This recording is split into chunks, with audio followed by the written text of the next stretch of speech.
Two of them. Hello. I did turn in my. Well, it's probably because I don't care about punishment. Oh, It's an evil derp! it's a girl. I just drew that. Sort of. That settles the name issue. It's not a big deal. Yeah. Have some words, guys. Oh, and they're saying. Guys, one of the things we're going to strive to cover today, well, actually, we probably won't get to today, we'll probably get tomorrow, is what is communism?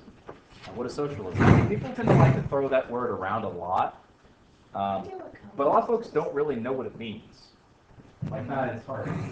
It's a philosophy as much as anything. So we're going to get into different philosophies that come out during the 19th century that really have to do with the political social situation at the time. There's also a lot of economics today. So I know that this is an econ class, so we're not going to go into the details, which is basically a lot of math. But what we will be going into is an understanding of what it means and how it applies to us. And to start off, the two most important concepts we have to understand in talking about economics is supply and demand. Have you guys ever seen a supply and demand graph? Basically, it's a arc that looks like that, which forms a big X. You're with me so far. There's I like it when SpongeBob they have them go to the bathroom. Did they really? They fall in the toilet. Anyhow, basically what it comes down to is anything can be explained through supply and demand. And as we're going to see, this is going to affect a few different things. Now, to start off with, we're going to talk about urbanization. Urbanization is what? Let's define, not just say the word again, please. Making something more like a city-like. Well, that's what urban is, yeah. You're on the right track. Building. Cities. Basically, what we're talking about is the growth of cities. Okay, what causes cities to grow? Well, yeah, people going there, right? Why would we build a city unless we need space for people, yeah? What's causing people to move into cities? What about jobs? Money jobs are opening. Like, Yeah. so they get And more why money. do they need jobs? So they get money. Well, what did they do beforehand? Farm. We didn't have. And why did they have to move off the farms? Oh, because they kicked off the farms. Enclosure. Sure. So this is why we have urbanization, right? So what are people living in? Well, people are living in what are called tenements. Tenements are basically apartment buildings. Only when you think of a tenement, think of it being kind of run down and gross, kind of like the slums, if you will, because they are low-income housing. Basically, think about this way. People will buy the nicest house that they can afford, yes? Or live in the nicest space they can't afford. But what if you can't afford much? You don't have much. And here's the factor is, these jobs that these folks are leaving the farms for are very low paying. So guess what? A lot of people are living in low-income housing. To put kind of size in perspective, imagine cutting this room in half and having a family of 8 living in this much space. That's what we're talking about in current cramped quarters. What happens when you have a lot of people living in a small area with lots of cramped quarters? They get sick, right. You have a lot of disease and things like that. So this is a major problem. In addition, let me ask you a question about pollution. How bad is pollution in the United States? It's not bad, not terrible. That's interesting. I'm glad you guys are kind of like, because I've heard a lot of people say, oh, it's so bad in the United States. Compared to where? We're actually, I think, number 45 or 50, something like that, in terms of the most polluted countries. Like, we're actually pretty low. And partially it has to do with the fact there's a lot of rigid environmental standards. If you guys have ever seen pictures of developing nations, like one that's really gotten a lot of flack was Beijing, China, because the Olympics were held there. But let's be honest, they're not the only one. That's pollution. Imagine, if you will, living in a city where everyone burns coal for heat. Have you guys ever seen coal smoke and how it's kind of, it's thick. We're talking pollution is so bad in London, you cannot see in front of your face at night when the wind doesn't blow out. fog, or really smog, that they refer to as known as pea soup fog because it's so thick you can literally cut it with your hand. Visibilities like that.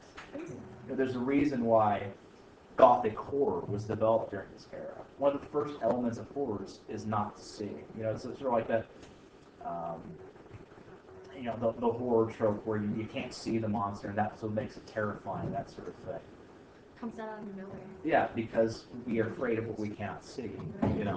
So, and that's what develops at that point. Think about the great horror villain monsters in history, and Frankenstein, Dracula, the Mummy, all industrial monsters on this time period.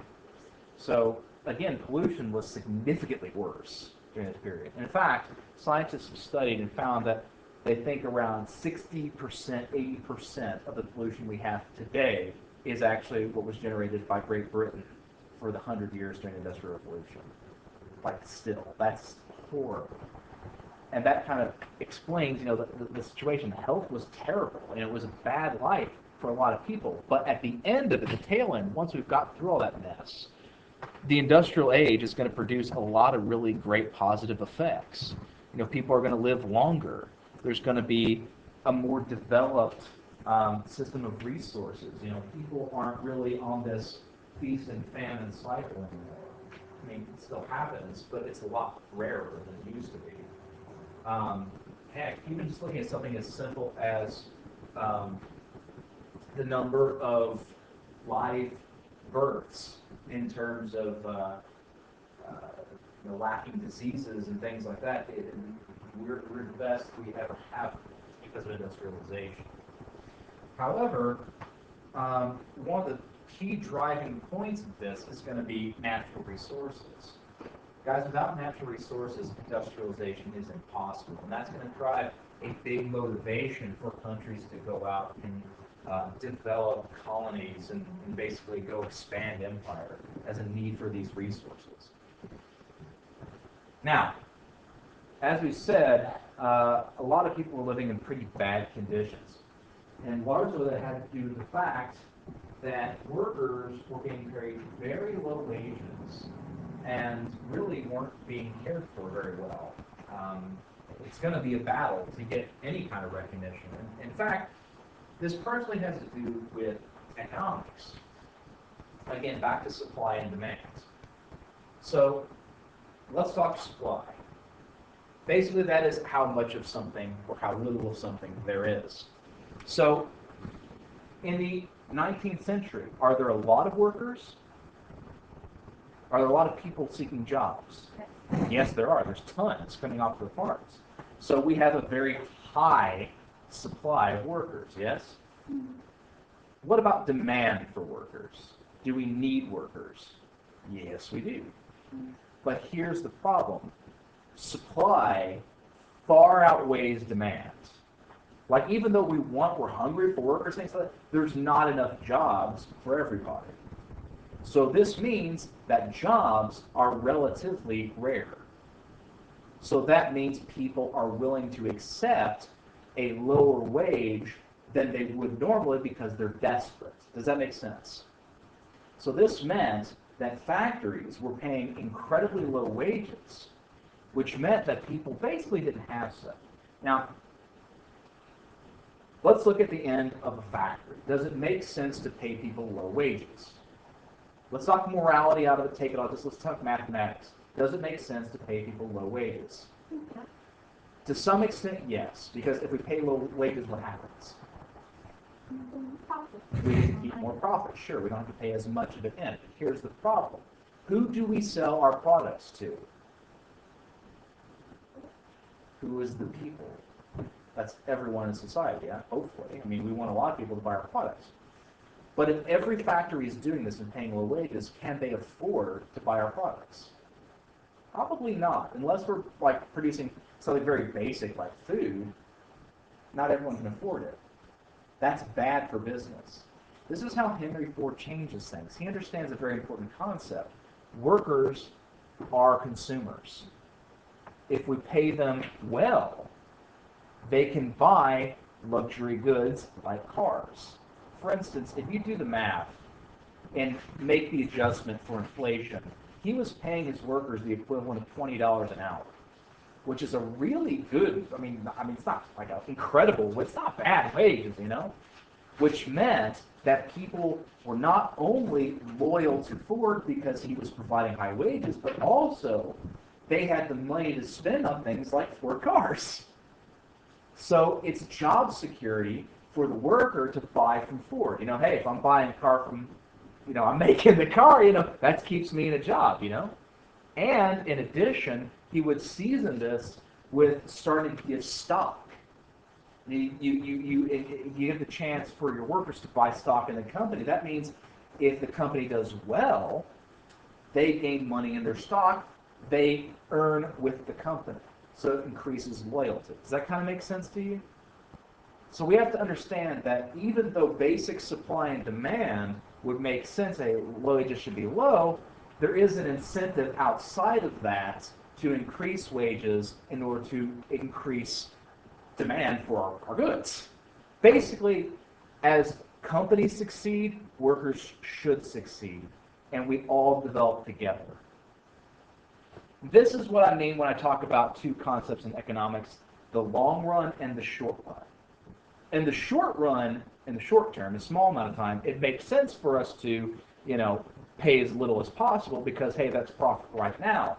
But what about in the long run? Are we going to grow as a business?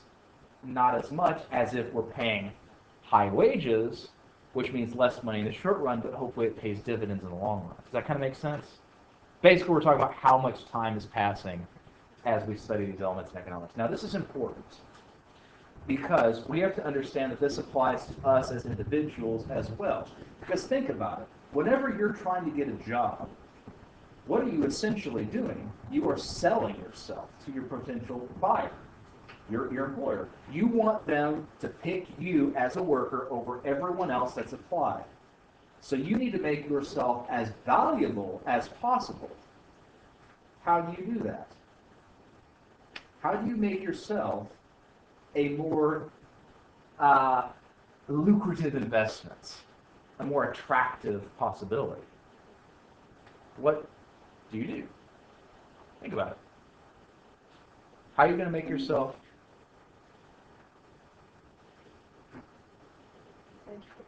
That's one. The better educated, probably going to get the job, yeah? Not always. There is such a thing as being too well educated, but all things equal, the person with a better education will get the job. What else? Yeah. It's also like about who you know and stuff like that. Absolutely. Connections is the general term we talk about. Consider this. Every single one of you, upon graduation from Presentation Academy, will have something on your resume that few people in this world do. Went to school at Presentation Academy. Now that means anybody hiring, if they see that and they went to a Catholic high school, doesn't matter if it's Pres, it can be anywhere, they know, hey, this person, I know what type of education to expect from this person, they have a good education. So that is an advantage. It's maybe not necessarily fair, but hey, that's how the game is played. What else? True. That's actually something no one else thinks about, so well done you. No one else has thought about that. Not just that, but consider this. If you have someone who smokes and someone who does not smoke, you're going to hire. Most like the person who doesn't smoke. Yeah. This can also lead to all kinds of interesting problems because being pregnant is considered a health issue. So that brings all kinds of interesting conundrums. We'll talk about women in the workplace here in a little bit, but that is something that's very interesting. But health is absolutely an issue. What about personality? Someone who like it has like a motive to work. Well, sure, a hard worker, absolutely, but that's not what I was talking about just there. You're absolutely right. But consider this. Do we hire people with good personalities? Yeah. Obviously. Otherwise, why would we do interviews? Yeah. Especially in sales. But back to your point, you're absolutely right. We are interested in people being motivated, So someone who is a hard worker, how do we know that? References, people who worked with before. All these elements of a resume build up to try to sell you to your potential salesman. And also something that can't be understated, interviews are a great way of getting hired even if it's not with the company that interviewed you.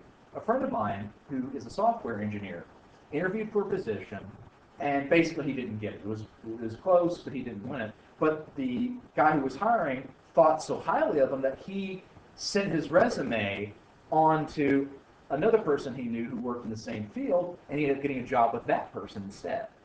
So these are all factors to consider.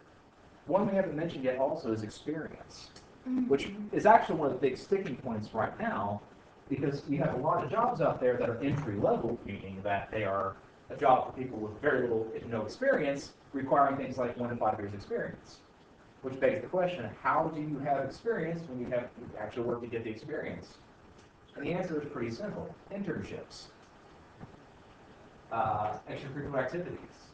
You know, for instance, if a job is an office job, what have you guys been doing in school this whole time?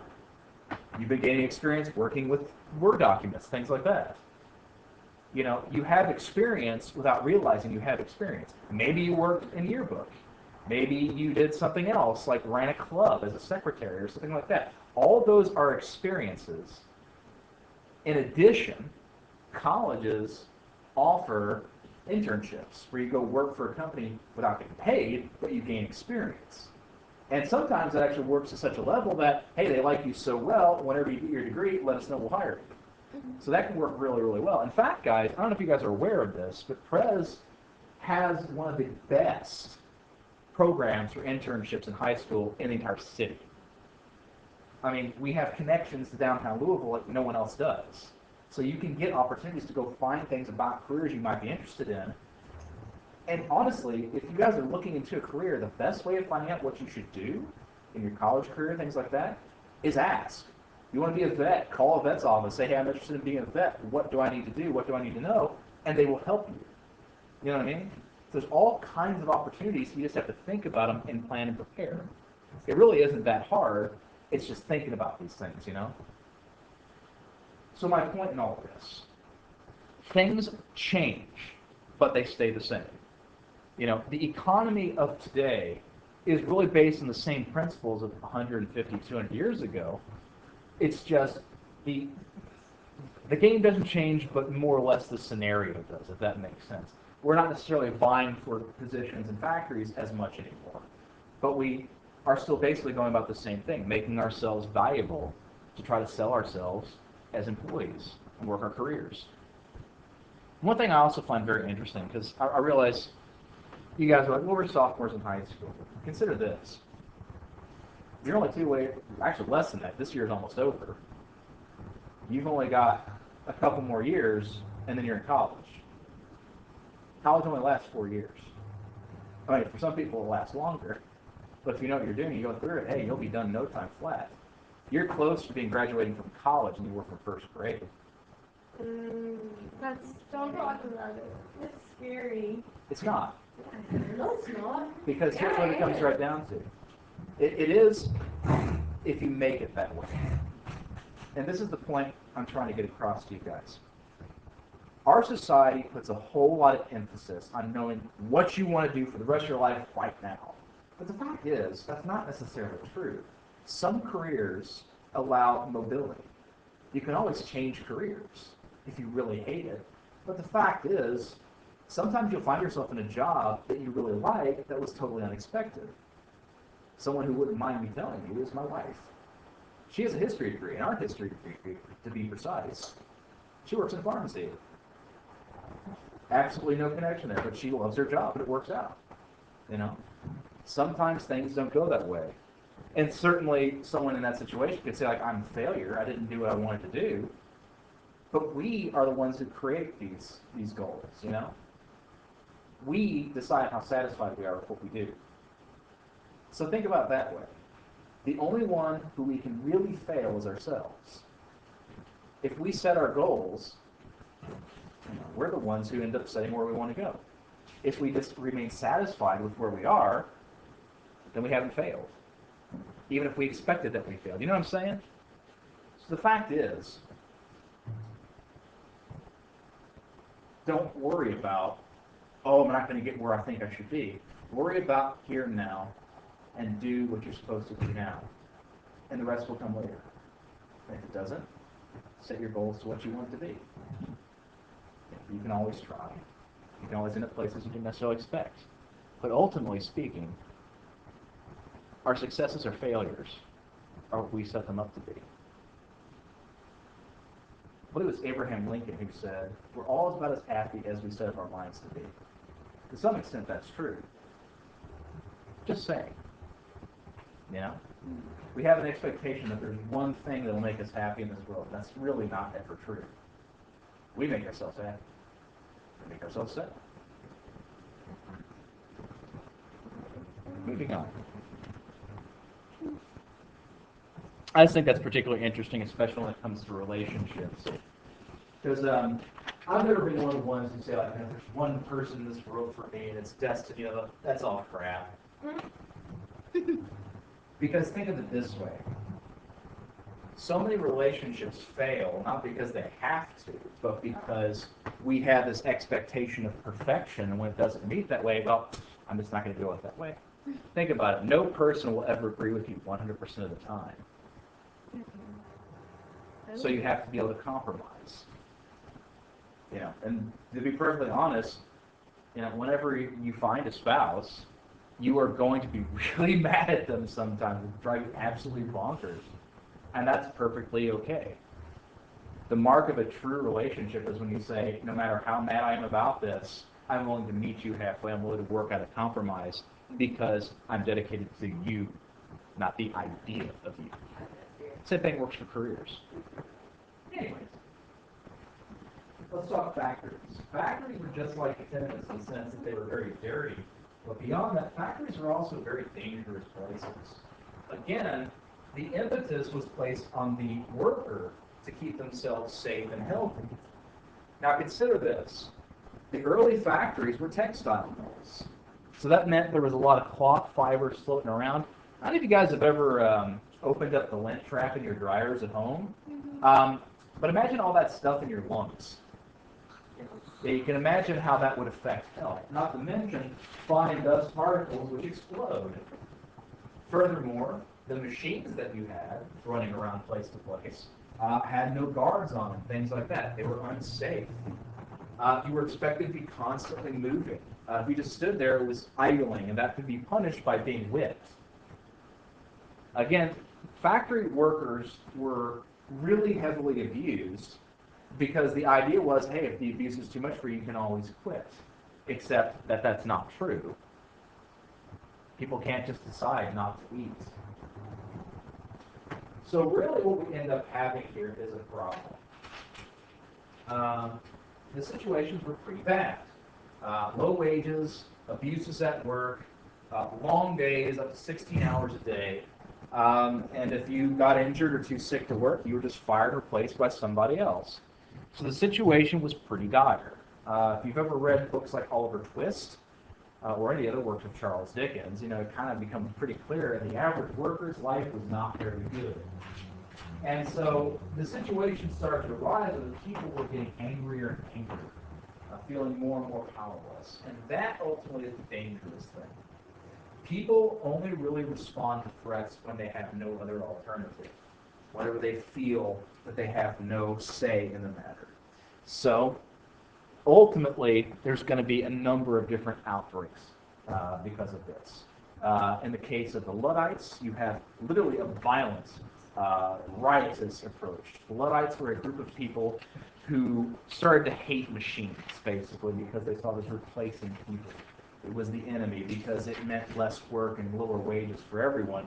And so they would form basically these mobs and go break into factories and burn them to the ground, destroy machines, smash them to pieces, and this sort of thing. On the other hand, you had individuals like John Wesley, who started the Methodist movement. And Methodism was a religious movement aimed at turning this anger and frustration to a more positive outlook. It's like, hey, yes, things are bad, but what can we do in the situation to make things better?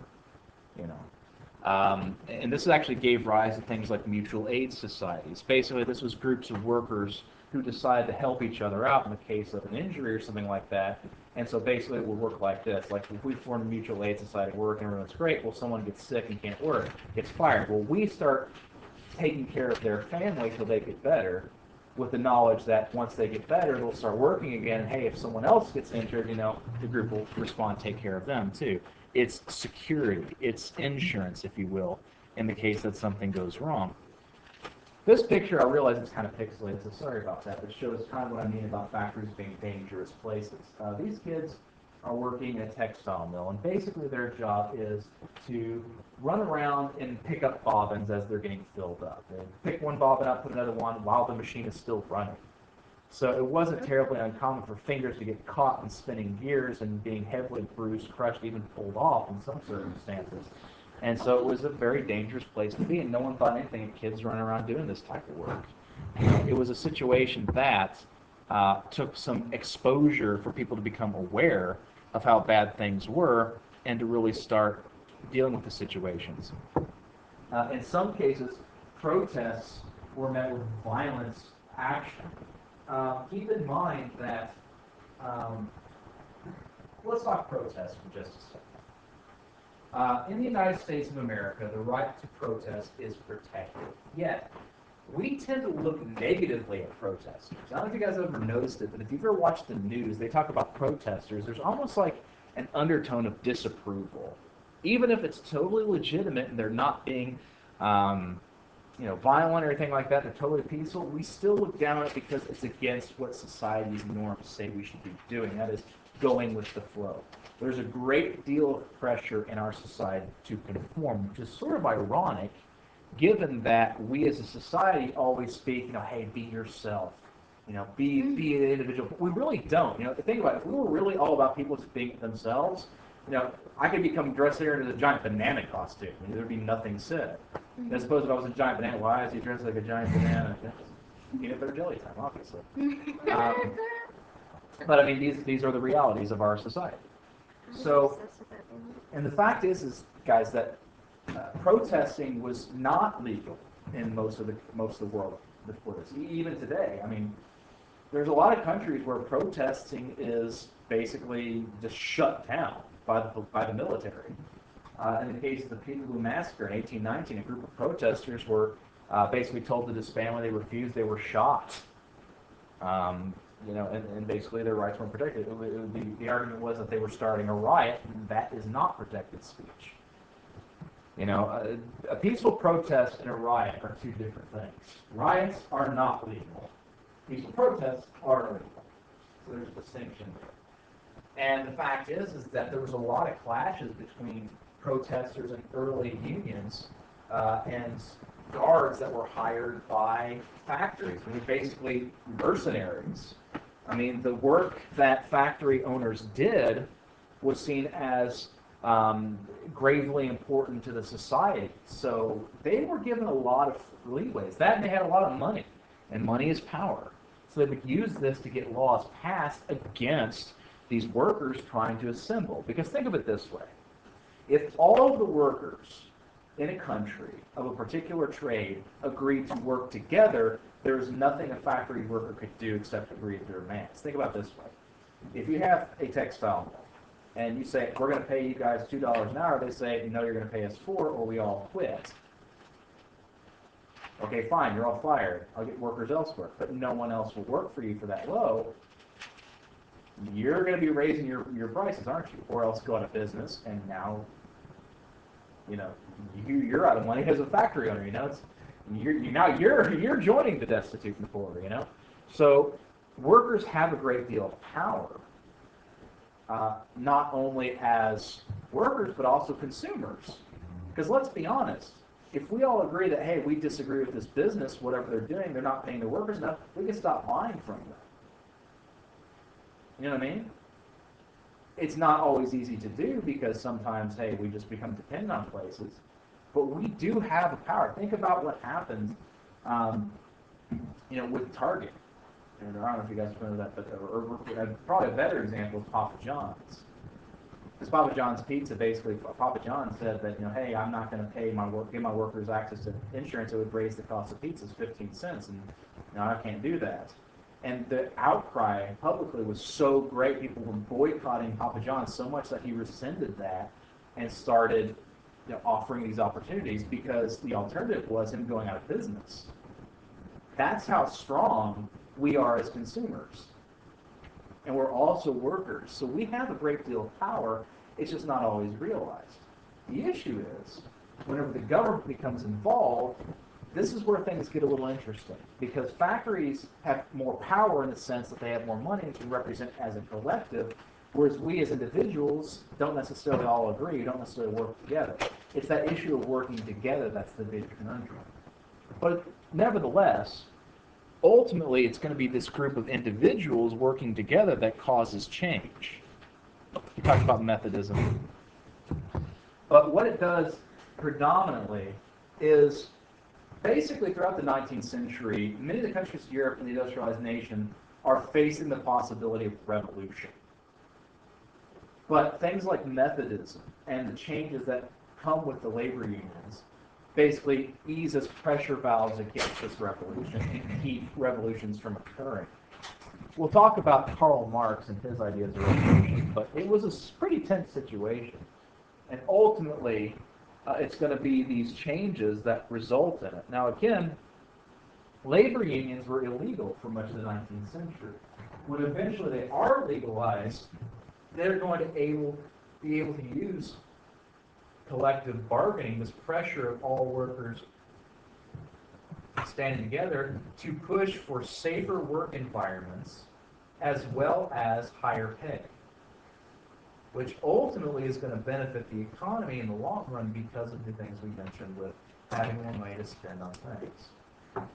So ultimately, this is how it's going to develop as people start gathering as unions, but also because of movements like Methodism, that we start to see the benefits of well-paid, well-maintained workers. Now, here's the thing: is there is pressure even today to sacrifice that at the vision of the short run, but again, that doesn't work well for companies, especially whenever they have to compete. You see, there's really two main philosophical attitudes about the government and economics. One, that the government should be involved in the business world, and two, that the government should not be involved at all. The second is often called by its French terminology laissez-faire, which means hands-off, a hands-off approach to the economy. Government is not involved. Why that is, a guy named Adam Smith proposed this idea, among others, in a book called The Wealth of Nations. And basically, he said that governments are really bad at managing economies, and that's true. A great example of that is the former Soviet Union. It was a command economy. And basically, one of the reasons it ceased to exist is it went bankrupt because the government was really bad at managing economies. Case in point, let's talk about something basic, like heating and cooling a building. So basically, in the Soviet Union, the government determined which buildings were turned on in terms of heat, how much energy it got per year. And the way it did it is it looked year to year and said, okay, you needed this much this year. All right, that makes sense. So you use this much this year, you use this much next year. Here's the problem with that, though.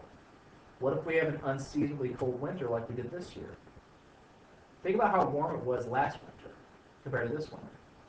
So basically, the government would say, well, you got by with less last winter, you should be able to get by with less this winter, and cuts it off. So basically, we've now run out of heat credits. We shut off all the heat in the building. So governments are really not good at running economies, so that makes sense. So the idea here with laissez-faire economics is just let it alone. It'll naturally adjust to the market, and that is true. Consider this. Who is it that determines prices? We do, yeah. Because if it's too expensive, we won't buy it. Great example of that in action is buying a car. You actually haggle for the price. If I do not agree to it, I will not buy it. So as this happens, as we continue to haggle and the price is set, we can begin to understand where we should set the price. This is Kelly Blue Book, things like that. It's what we agree to pay, nothing else. But on the other hand, this depends on one really important concept, competition. Businesses are trying to get you, the consumer, to buy their product. The way they do that is, one, advertising. but also by making a product that is the best quality at the lowest price possible. This makes sense, yeah?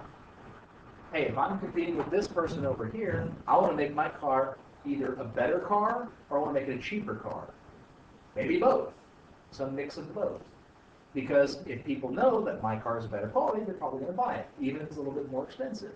Or maybe they'll just go cheap because, hey, it's easy to pay less for it. Whichever's, But this is kind of the idea of competition. What that is it's good for us because it means we get better stuff at a lower price, yeah? Here's the problem. What happens if those two competitors say, you know what, this competitive stuff sucks. You set your price for this, I'll set my price for this. They'll have to pay it. They have to pay it. We have no alternative, So that's where the system kind of breaks down. In theory, on paper, laissez-faire is great because it means that everything will be the lowest price, best quality. But if people decide to break the system, it breaks the system. Think of it this way. If we're playing a board game, we're going to do everything within our power, within the rules, to win. And sometimes that's slightly unconventional. That doesn't mean that it's cheating, because we're still following the rules. It just means that we're savvy players. So that means that laissez-faire, while on paper works great, in reality doesn't quite work. On the other hand, we also see from Adam Smith's examples from the Soviet Union that going the other way doesn't work either. So where does this leave us? Like in many things, in all things, somewhere in the middle, a little bit of both. Because we understand that life is not about extremes, but rather about running the middle ground as much as anything, making what we call compromises. So when labor unions are allowed to be formed, they bargain for the improvement of factories, as we said, higher wages, as well as more safe working conditions. And with this higher wage comes a higher demand for products. This higher demand and higher wages, lower prices, pushes a booming economy even higher. So industrialization is going to lead to a better life for everyone, at least everyone in these countries, not so much in the countries that are being colonized. We'll get to that later. But it's going to take time as well. That's it for today, guys. We'll see you tomorrow. Don't forget you have the quiz. That will be Chapter 9, Sections 1, 2, and 3. We'll see you, and we'll finish it up then. Until then, TTFN.